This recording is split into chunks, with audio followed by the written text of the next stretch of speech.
कराची के इलाके डिफेंस में वाक़ रेस्टोरेंट में गुज़श्ता रात दो फैमिलीज़ के दरमियान लड़ाई का मुकदमा दरअफ्ता थाने में दर्ज कर लिया गया है। वाक़े की सीसीटीवी फुटेज पुलिस ने हासिल कर ली है। पुलिस के मुताबिक वाक़े का मुकदमा शाहिद लशारी बलोच की मुद्दईयत में दर्ज किया गया।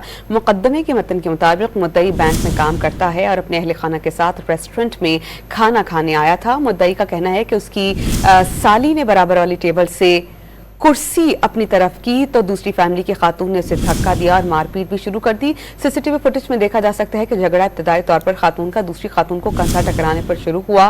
पहले मर्दों के दरमियान हाथापाई हुई, उसके बाद खवातीन आपस में लड़ पड़ी।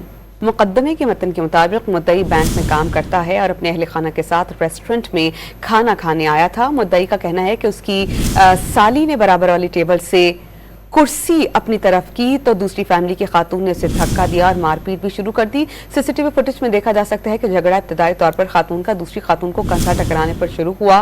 पहले मर्दों के दरमियान हाथापाई हुई, उसके बाद खवातीन आपस में लड़ पड़ी।